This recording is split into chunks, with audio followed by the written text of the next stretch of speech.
move on to our final topic here, and yeah, yeah. This is Alex's team. Yeah, it's my team. Yeah. There's nothing else I can really say about it, really. I mean, it really is. I've been a Bulls fan. In case you missed our first episode, I've been a Bulls fan for most of my life. Grew up, watching the games and hearing the stories about the championship years. And since then, it's been painful. And this team is the epitome of painful. I mean, I'm at this point where the Bulls might not even make the playoffs this year. They're at this point. I can't believe it, man. Were they 2 games back now? They're 2 games back from Detroit. And they blew their chance to be 1 game back. They lost the game against Detroit. A must-win game at home against Detroit. They lost by 5. Lost by 4, 94 and a 90.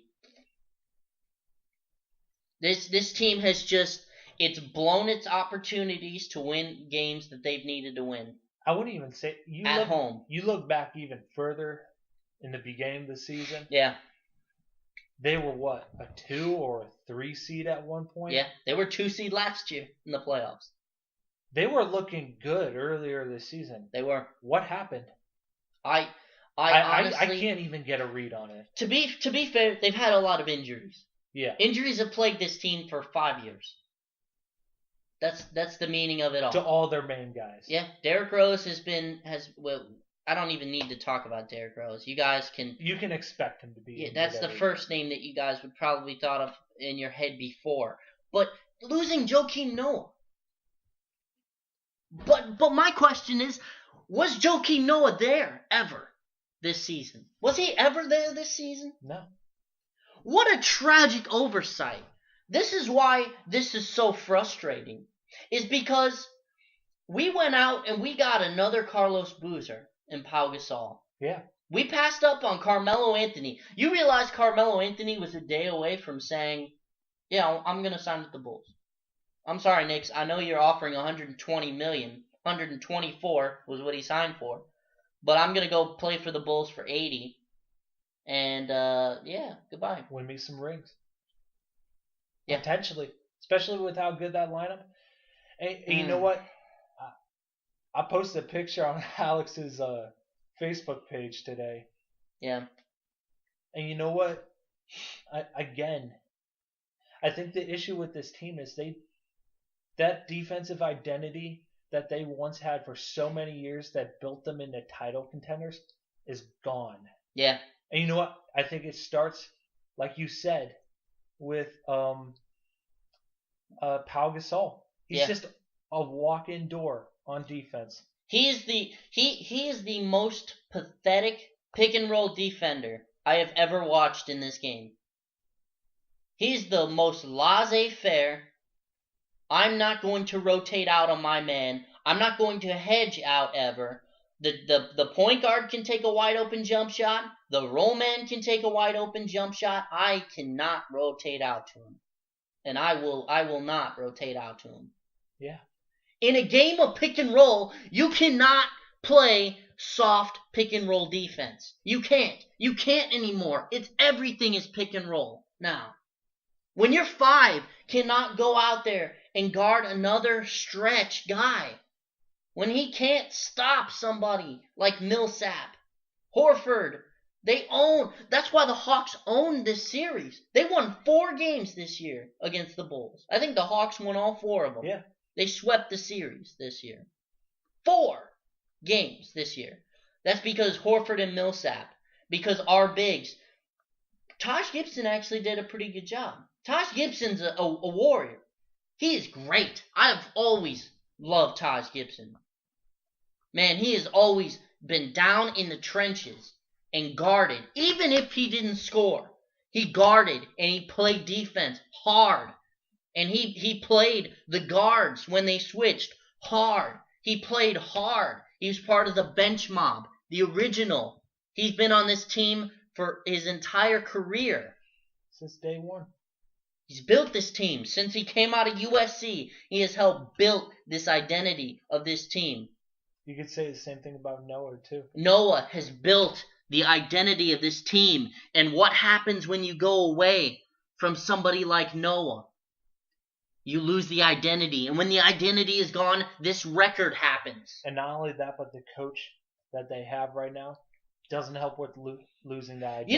You know the funny part? I was hearing the stats. The defense is exactly the same as it was the year before with Thibodeau. The offense is worse. They got rid of Thibodeau because, first of all, they couldn't stand him. But they got rid of Thibodeau. A lot of his criticism was about he could never run a good offense. And he started finally doing it. This offense was top 10 under Thibodeau. Top 25 now with Hoiberg. Yeah. The bottom third of the league, where Philly and Brooklyn are. Jeez. You've got to be kidding me. This is just tragic. You realize the last time we got rid of this is funny because we had Phil Jackson here in '98 when Krause ran him out. We brought another Iowa State coach in that also got fired after his first year. You can see the resemblance here. Hoiberg should be fired after this. Hoiberg should be fired. It's just inevitable. You have to. There's nothing you can say. We've got a better assistant coaching staff. Jim Boylan, Spurs guy. Mm-hmm. Terrible. And it's just this team is good enough. Team is good enough. That's what I was about to ask. I personally don't think this team needs any roster changes besides, who they start. And I think, if Noah ever gets healthy again, he needs to be put back in that starting lineup. He needs to start. And Pau Gasol needs to go. Period. They need that defensive You know what? Because that's what they knew, and that's literally what they breathed and played for so many years. You know the one thing I'm truly worried about, and this terrifies me, is that the Bulls are gonna go and they're gonna re-sign Pau Gasol. That scares for a lot more than his original contract. I don't care. I don't care if they sign him for $2 million. He's not worth $2 million in my book. Look, people always hated on Carlos Boozer. Carlos Boozer didn't take away from Taj and Noah. He gave the only offense that we had in a crappy offensive system that never helped him any. He knew his role. He did. He lost a lot of weight in that lockout season. Yeah. He slimmed down and he changed his game a lot. But we played him. When we actually played him in the post, he was pretty good. But man, when he was out of the post, he had to take jump shots all night, if that. He was a pretty good passer. He was a good rebounder. He did the dirty work on the rebounding. He wasn't a great rebounder. Noah did the great rebounding. But Boozer cleaned up and did the easy work. And made it so that Noah could do the little stuff. But he let Noah be Noah. Noah was Noah when Boozer was out there. Pau Gasol has destroyed Joakim Noah here. Honestly, if I'm Noah, why, besides the fact that I've been here my entire career, why would I want to stay? Why would I want to stay here after being treated like this? Being put on the bench? Are you kidding me? That's like benching Scottie Pippen for J.R. Smith. Honestly. It's sickening. And you're talking about I don't care how bad, I don't care how big of it, how many people say, oh, Pau Gasol is a good passer. Joakim Noah is way better. Joakim Noah is as good and he plays defense. He gets offensive rebounds. He runs a lot of back screens. They ran the exact same plays from Noah to Gasol. So I don't want to hear about it. They've got more than enough offense on that team. They've got more than enough offense. Every point that Pau Gasol scores, he gives up. And you know what? I think the biggest thing where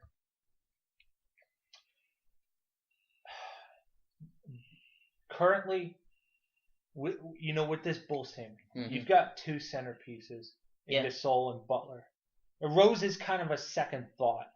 I mean, Rose is an afterthought. Yeah. You know what? And with those original Chicago teams, like from a few years ago, yeah, you had such balance between the players. Yeah, that's what made it. You know, it was even though they didn't necessarily have a great offense, they had a balanced offense. Yeah, it was balanced. Everybody made plays for each other. Mm-hmm. This team doesn't make plays for each other currently. No. It's all centered through two people. Yeah. It really is. And I like Jimmy Butler. I do. He's probably, in my opinion, he's the best two-way player in the game. Do you think put back in that original system though, he'd thrive?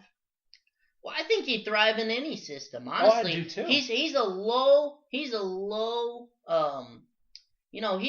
rent kind of play. Not a low rent, but he's a low, what is it? Low. He's just a low maintenance guy. He doesn't need the ball in his hands to do the right thing. He back cuts hard. He plays good defense. He gets out in a transition, and he can give you a big bucket if you need one. He's basically like their Leonard. Yeah. He's basically like their really is. And he digs in, he grinds down, and he will defend the toughest guy out there. And he will also go down and give you 20 on the other end. He fights, he attacks. He's one of the vocal leaders of this team. He shuts his mouth and does his job. He does his job. And he has come out. It takes a lot. It's like Joe Johnson coming out last year on Brooklyn and saying there are a lot of egos here. Joe Johnson has never said a word to the media, by the way. Nobody can recall. I don't even know what Joe Johnson sounds like, honestly. No, I don't he's either. never said a dang thing to anybody. But Jimmy Butler came out and did the exact same thing. He called out Hoiberg. He's called out his team's defense. He's come out and take personal blame for why this team is so bad. That's the last thing you want on a team like this, too. It is. You know what? This is not Houston Rock. This is not the Houston Rockets we're talking about. It's not. Of egos. No, this is a team that they lost identity. Yeah. No, it's not like they didn't have one to start with. Yeah. Like Houston. And the worst part is Gasol's a good guy.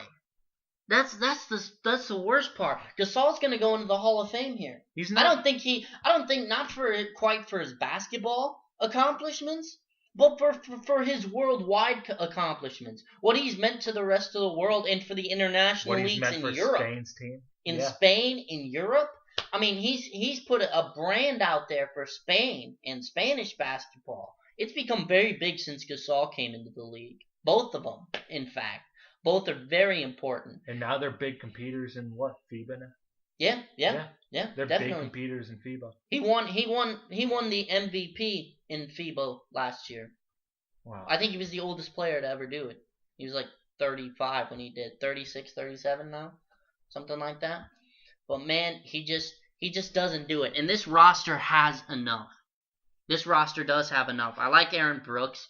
Justin Holiday's been pretty good. Each one more. Stepped up. Shooter. Nikola Mirotic, man, that kid can score. When that kid is on, he is a blowtorch.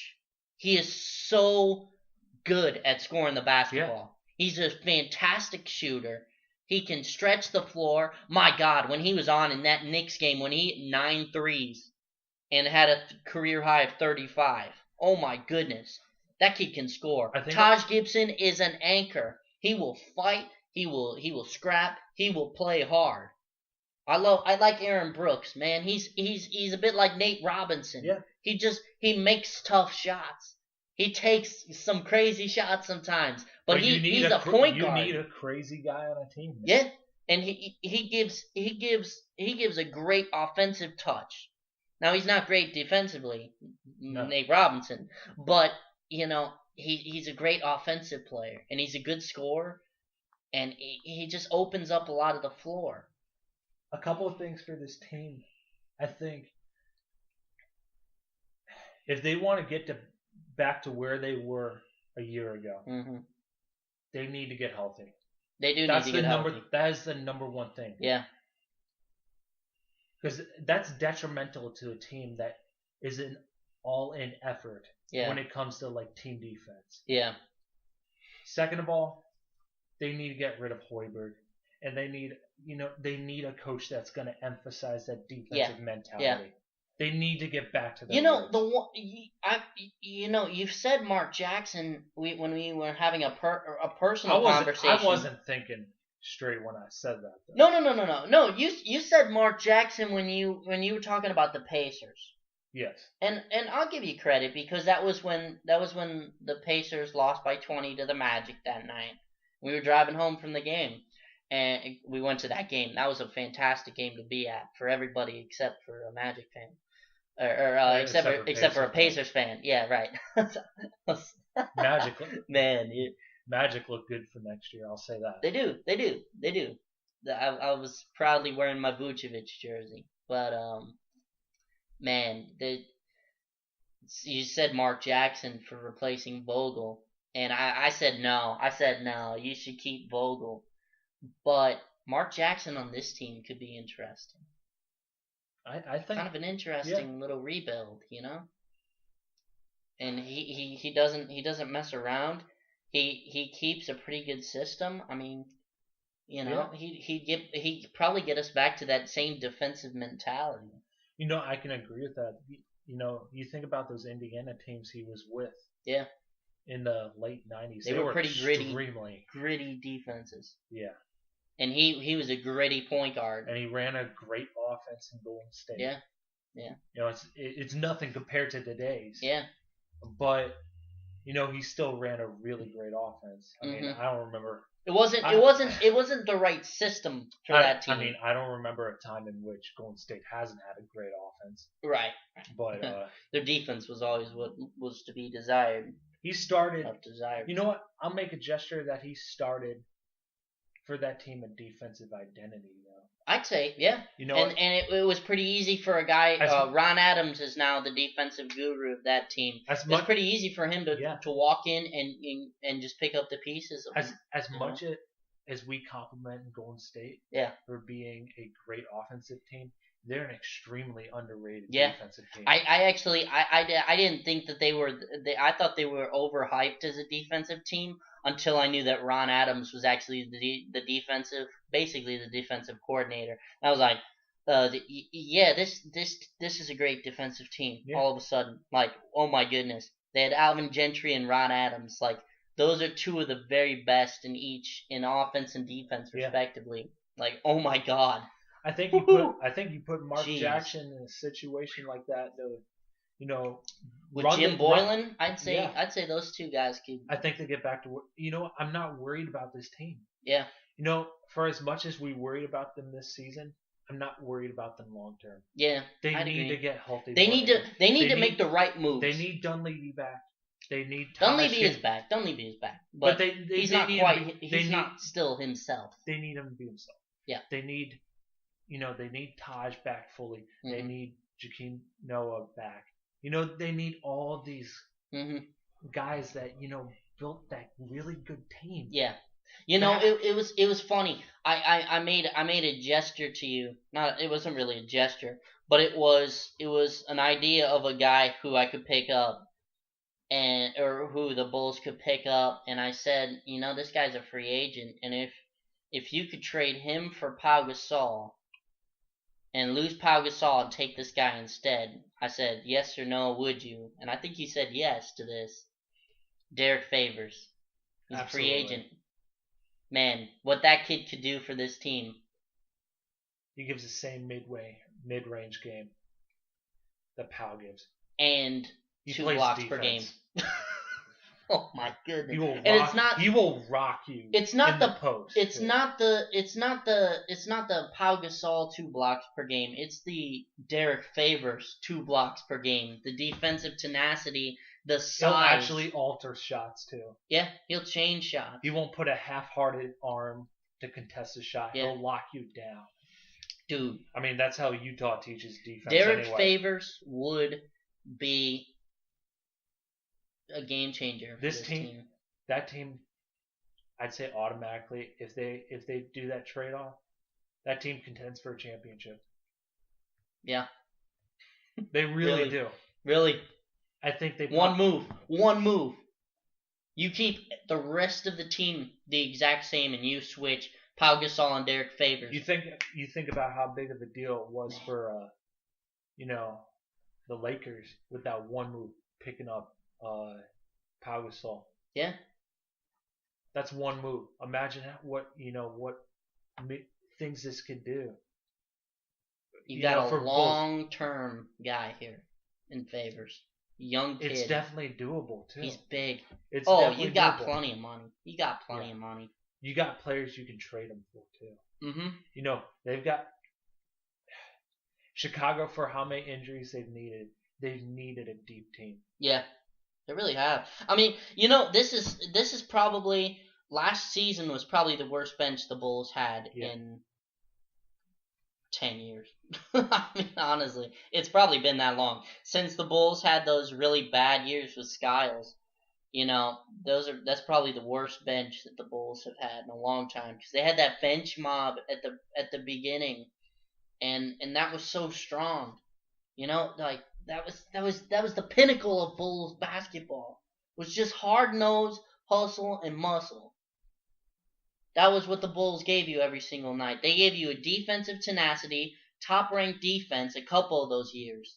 They were number one in defense in a couple of those seasons in a row.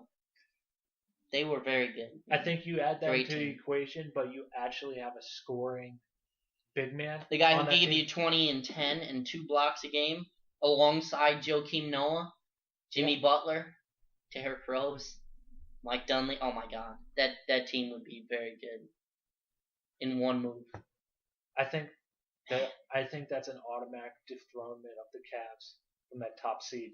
Honestly, I do too. One move, and it's getting rid of Pau Gasol. You still got Bobby Portis. Who would you go after as a second tier guy though? As a second tier guy for what? For front court? Yeah. If you can't get Derrick Favors, who do you go after? I'd say you could go after Ryan Anderson. Yeah. You can make a move for that. That's fair. You could go after Markieff Morris, even though I don't want him on my team. You could go after Markieff Morris. Yeah. I mean, there are a couple guys. I think maybe Al Jefferson's a free agent now. I mean, I'm just spitballing off the top. Al Horford's I know is a free agent. I'm just kind of spitballing names at this point, but all those guys that I mentioned would be valuable pieces to this team. And, they were kind of playing a little out of position where they were. So, I mean, you could even go after you know what? I don't know if you'd like this, but you could even go after an athletic big, a Plumlee, a Plumlee or something. I don't want. You get defense out of those you guys. would get defense, but and you get less. I want somebody that would give, not only the defensive tenacity, but I want somebody that'll give me a little offense too. I want somebody that'll give me offense. That's the biggest thing that I'm looking for. Is Derrick Favors is probably the best combination of both. Yeah. Honestly. No, I agree with that. And he could go and play for a championship team in the Bulls, and he would make it a championship team. I'd say if you're talking about balance on both ends, I'd say he's better than Boogie. Wow. Well, I mean, Boogie is so good offensively, but I mean, he does lack in defense. But he is so good offensively. He does get his steals. I'll give him that. Yeah. But of course. He's you know what? He's just not up to par on that team. That Sacramento team in general is not up to par on defense. Yeah. But, no, I mean Derrick Favors is a good defensive player. He is. He's a good defensive player. Very underrated. In both ends, he's very underrated. I'm trying to think who else you could possibly. Yeah. Or do you just hand it over to Taj Gibson? Do you say Taj? I don't trust him with that. He's been starting. I know he has, but he's good enough. I don't know if you. Especially if you have somebody like Mirotic who you can bring on offense, defense kind of thing. You've got bigs who can score. Think about this off the bench. Think about this for a second. What do you think about a guy? Say, you know what? We talked about him earlier. Mm-hmm. What if he's done with Washington after this season. What do you think about bringing in Gortat? That would be interesting, actually. That would be interesting. If I'm the GM for Chicago, well, I think, you'd probably do a better funny. job. That's funny. You'd probably do a better job, honestly. If I'm in a situation, if I'm thinking, I want to get back to a defensive identity, but I want, a big that can score, too. He just scores around the rim. Like, Gortat's a good finisher around the rim. I know. John Wall creates a lot of his opportunities. I know. That's the only problem that I see with Gortat. I still think he's a second or third option. Yeah. Right behind Favors, so.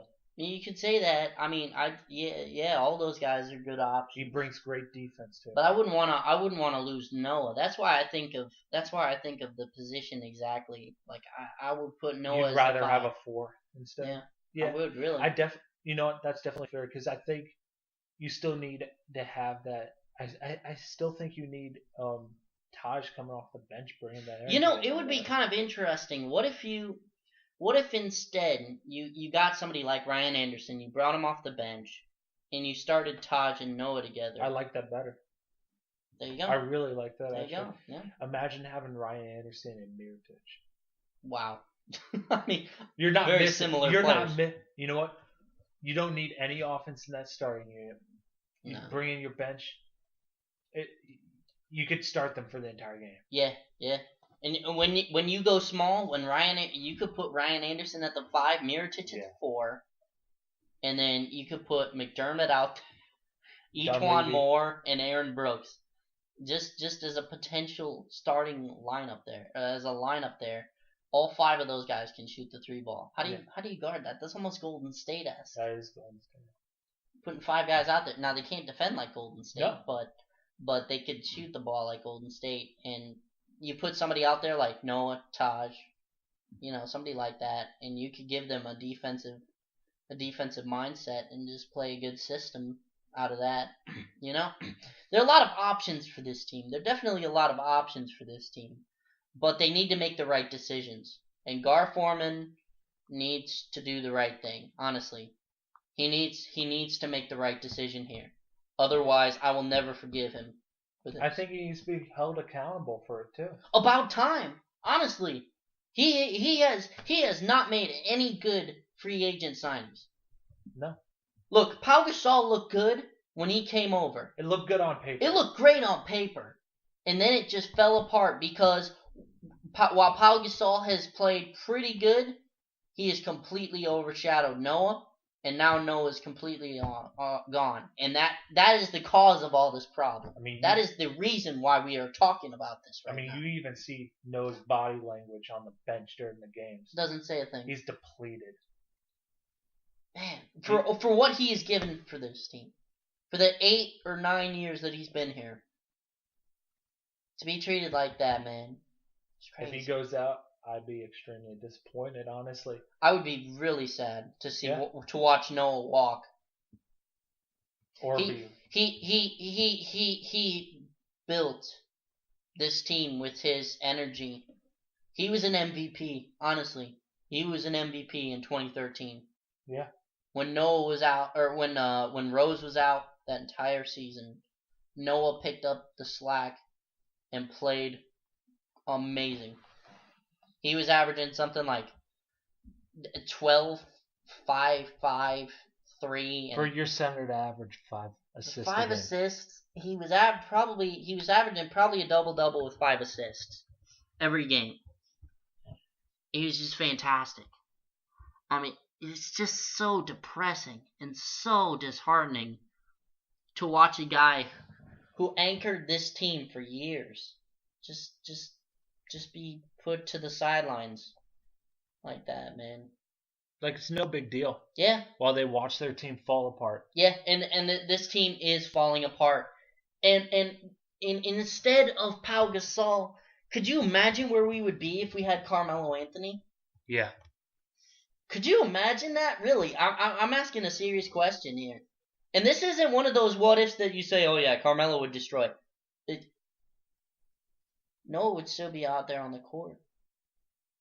Carmelo Anthony would be giving him 20 a game. You think about it. You could even. You don't lose your defensive intensity, and you gain a 25. Could you still play Butler at the 2? Yeah. Yeah, that's Rose, Butler. You could bring Dunleavy off the bench. Dunleavy's your anchor man now on the 3. Yeah. You got Rose, Butler, Carmelo. I don't know who you put it. You could mix and match who you put at the 4, and then you got Noah. Mirotic. You still get Portis. That team's better than it is now. Yeah. Team's competing. They keep that identity. They keep that identity, and they also, keep their. They make the playoffs. Yeah. They make the playoffs and they're competitive. They keep their competitive edge. That's something that this team just doesn't do, and it really is a shame. It is a shame. And we've watched bad ownership before, and this is what happens when you have bad ownership. Is sometimes you need breaks, but other times you just need somebody to step in and say, do this instead of this, because we like the longer term effects of this. Yeah. And with the Pau Gasol thing, they totally blundered on that. And they missed an opportunity to get one of the best small forward scorers in the game. And at the end of the day, if you can't score the basketball, that's why this team got to where it was at one point, is because the defense was solid, but they were losing games because they couldn't score. So we said, you know what, we need scoring. Well, let's see how are we going to get scoring? Well, here's our 2 options. We can get Gasol for $7 million, or we can go and get Carmelo Anthony for 20. And we took the cheap option. Took the option that we thought that we could easily afford, and it hasn't helped us any. No. It's just gotten worse, and it's just kind of sad to watch this team play sometimes, because they play a different way than they've ever played, and that's just, they play like they're beaten. They do play like. Sad to watch, man. Yeah. Anyway, guys. All right. Well, on the end of this somber note here for a Bulls fan, at least, it was a somber note, but that was more from the heart, about watching my team. So, you know what? I guess that's a pretty good place to end it for tonight, though. Yeah. I mean, guys, just follow us on YouTube at Case for Pace, and you got any recommendations or subjects you want to hear, just let us know, and tell us your feedback on who you think most disappointing team this year has been. Absolutely, we'd love to hear from you guys, and also let us know if you guys want us to potentially expand into a different sport. We're interested in maybe getting into baseball some. Our Case for Lace, if you will. Yeah. he thought it was something else. I'm not gonna say what it is. But so we definitely love to hear from you guys, and yeah, let us know what you guys want to hear, and maybe some subject matter or just feedback in general. But we definitely appreciate it, and we love you guys very much. Have a good one night. Yeah, thank you so much. Good night, guys.